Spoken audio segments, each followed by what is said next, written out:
भारत पर जंगी जुनून तारी है। भारतीय एयरफोर्स की कंट्रोल लाइन की खिलाफ वर्जी, पाक फजाइया ने बर वक्त और मौसर जवाब पर बदहवास भारतीय तैयारे भाग गए। भारतीय तैयारे घबराहट के आलम में अपना एम्यूनेशन गिराकर फरार हो गए। सीनियर सहाफ़ी और तज्ज़ियाकार हामिद मीर साहब ने हमें ज्वाइन किया है। मीर साहब, एक तो भारत ने दरअंदाजी की और फिर आज पार्लियामेंट का इजलास भी हुआ। एक बार बार बात की गई सॉलिड मैसेज देना चाहिए पाकिस्तान को। क्या सॉलिड मैसेज हो सकता है? मुज़ाकरात की बात करे, बर्दाश्त करे या बी फिटेड जवाब दे? अब देखें, सॉलिड मैसेज जो है वो तो पाकिस्तान की तरफ से दिया जाएगा और वो सारी दुनिया को नजर आएगा। हो सकता है कि पार्लियामेंट का मुश्तरका इजलास बुलाया जाए और ये भी हो सकता है कि जो हिंदुस्तान ने पाकिस्तान के खिलाफ जारहियत किया है इसका जवाब उसी अंदाज में दिया जाए जिस तरह के हिंदुस्तान ने दिया है।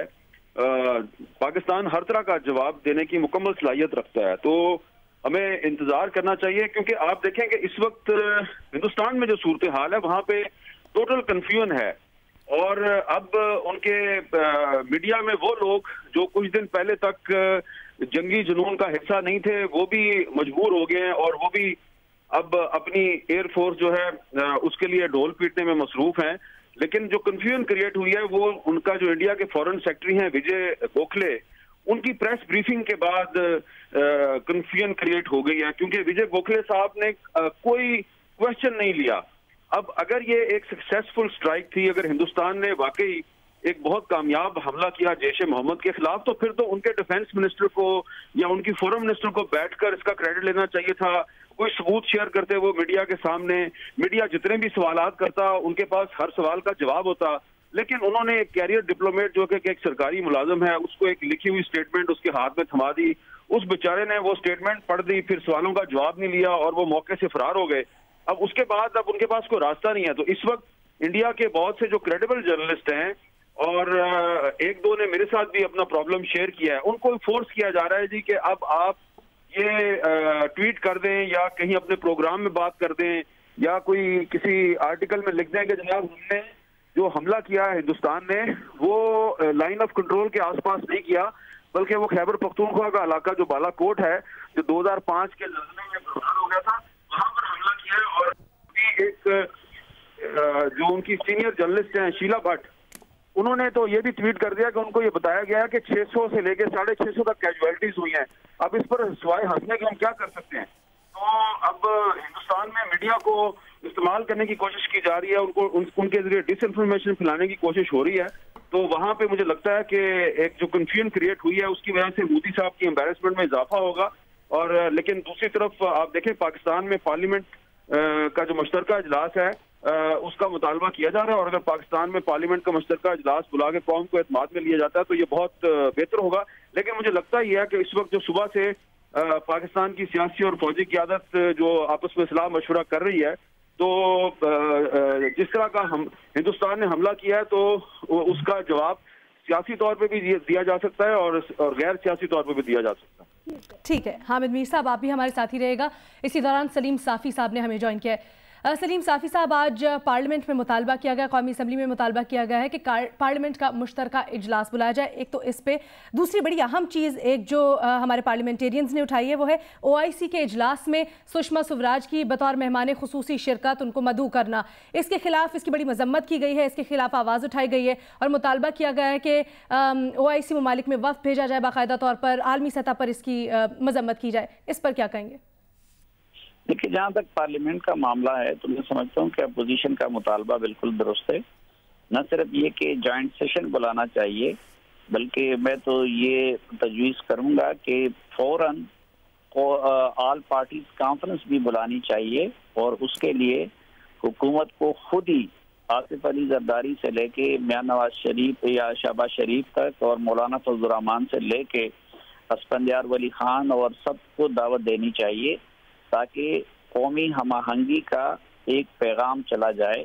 बदकिस्मती ये है कि एक तरफ हम हालत जंग में चले गए हैं और दूसरी तरफ कल भी हमारे पार्लियामेंट में जो कुछ हुआ, उससे पहले भी जो कुछ हुआ, और पाकिस्तान के अंदर इस वक्त सियासी मामलात इतने मिसाली और तसल्ली बख्श नहीं है। तो जाहिर बात है उससे हमारी अफवाह का भी हौसला बुलंद होगा और दुनिया को और इंडिया को भी एक वाज़ेह पैगाम जाएगा, क्योंकि ये इंडिया का मामला वो मामला है कि जिस पे बहरहाल कौम अलिफ से ये तक मुत्तफिक और मुत्तहिद है, तो उसका मुजाहरा पार्लियामेंट की सतह पे भी होना चाहिए और सियासी सतह पे भी होना चाहिए, आल पार्टीज की सूरत में। जहाँ तक OIC का मामला है, तो माजी में देखे इंडिया ने माजी में भी बड़ी कोशिश की थी कि उसको उसकी परमानेंट मेंबरशिप मिल जाए, और पाकिस्तान की कोशिशों और एहतजाज से उसको माजी में वो मेंबरशिप ना मिल सकी। अब एक तो हम ये समझने से कासिर हैं कि इस मौका पे किस तरह उनको दावत दे दी गई है उनके वजीर खारजा को, और फिर ये भी एक सवाल है कि पाकिस्तान जो इस वक्त अपनी कामयाब सफारतकारी का हमारे हुक्मरान बात कर रहे हैं, तो वो इस काम को क्यों नहीं रोक सके, क्योंकि कॉन्फ्रेंस भी जद्दा में हो रही है और रिसेंटली सऊदी वली अहद पाकिस्तान के दौरे पे आए थे। लेकिन बहरहाल वो तो फैसला पूरी OIC ने करना है, लेकिन हमें ज्यादा तवज्जो यहाँ अपने दाखिली उस पर देनी चाहिए। और एक ये भी कि तक हम उसको जो भी तवजीह करें, लेकिन इंडिया ने एक लिहाज से बाकायदा जंग यूं डिक्लेयर कर दी है कि ये जो वायलेशन हुई है ये सिर्फ लाइन ऑफ कंट्रोल की नहीं हुई है, बल्कि वो खैबर पख्तूनख्वा के हिस्से बालाकोट तक आ गए हैं उनके तैयारे, और ऐसा भी नहीं है कोई चोरी छुपे वो हुई है, बल्कि उनकी क़यादत। जी साहब डिस्कशन को आगे लेकर बढ़ते हैं। सुहेल वड़ाइच साहब ने ज्वाइन किया। सुहेल साहब, आप कहिएगा, पाकिस्तान ने जो मैसेज दिया था भारत को वो ये कि पाकिस्तान रिटेलिएट करने का सोचेगा नहीं, रिटेलिएट कर देगा। अब ये दरअंदाजी हुई है, ये प्रोवोकेशन है भारत की तरफ से सिंपली। ज़ाहिर है ऐसे मौके पर तो हम सब शीशा फैलाई हुई दीवार बन जाना चाहिए। हमें सबको इकट्ठे होकर एक जॉइंट रिस्पांस देने की जरूरत है, और उसके लिए हमारे सामने मिसालें हैं कि वो मुल्क जिनके अंदर पार्लियामान होती है वहाँ पार्लियामान का फिर वक्फा नहीं होता, वहाँ पार्लियामान की छुट्टियाँ नहीं होती, वहाँ पार्लियामान फिर मुसलसल चलती है और पार्लियामान फैसले करती है ताकि कौम के मुतफिका फैसले हों।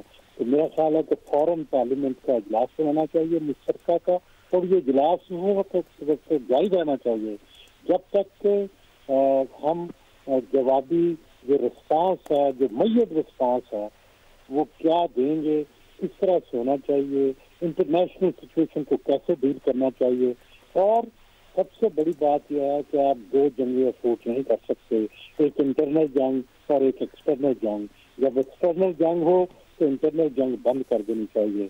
मेरा ख्याल है कि ये जो इत्तेफाक के नाम पर जो कुछ हो रहा था, इससे कौम मुंतशिर हुई है, और अब मौका है कि इस कौम को दोबारा से मुतहिद किया जाए, सब पार्टियों की लीडरशिप को बुलाया जाए, एक जॉइंट रिस्पांस किया जाए, और सारी दुनिया को बताया जाए कि पाकिस्तान के चप्पे चप्पे की हिफाजत के लिए हम सब एक हैं। आप इसको छोटा वाक़या न समझें।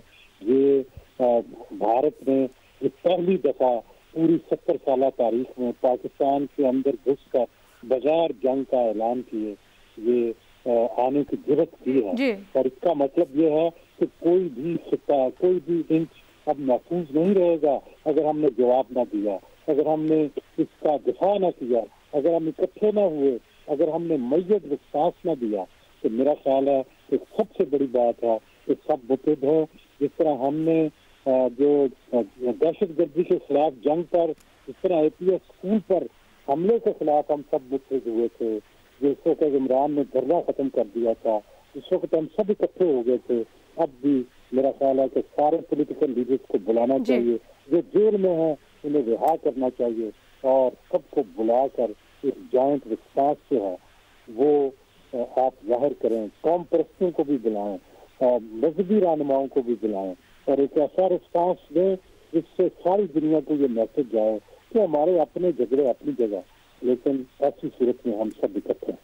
ठीक है वड़ैच साहब, आप हमारे साथ ही रहेगा। इसी दौरान हमें ज्वाइन किया है शाहिद अमीन साहब, साबिक सेक्रेटरी खारजा हैं। सुहेल वड़ैच साहब, जैसे शाहिद साहब अभी बात कर रहे थे मुख्तलिफ ऑप्शंस पे, जवाबी ऑप्शंस पे गौर करने का, तो क्या समझते हैं पाकिस्तान के पास अब क्या मुख्तलिफ ऑप्शंस पे गौर करना चाहिए, उसको किस किस तरह से एहतजाज कर सकता है, किस किस तरह से जवाब दे सकता है?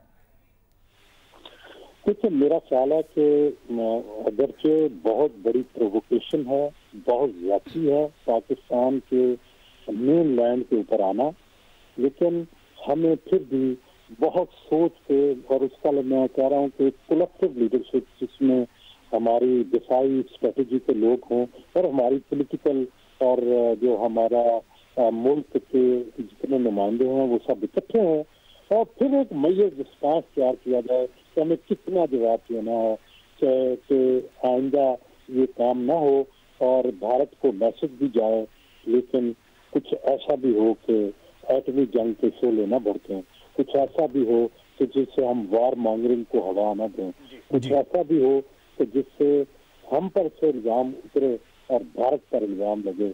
ये सारे सेक्टर सामने रखकर जो है वो रिस्पांस देना चाहिए, और इसके लिए बुनियादी तौर पर हमेशा कौमी यकजहती होती है। 1965 की जंग हुई, पूरे कौम जो थी मुतहद थी। जब भुट्टो साहब शिमला मुआहदे पे गए तो सारी अपोजिशन उन्हें लाहौर एयरपोर्ट पर रुखसत करने आई। इसी तरह जब दहशतगर्दी के खिलाफ जंग हुई तो सारा मुल्क इकट्ठा हुआ, सारे मुल्क की पोलिटिकल पार्टीज इकट्ठी हुई।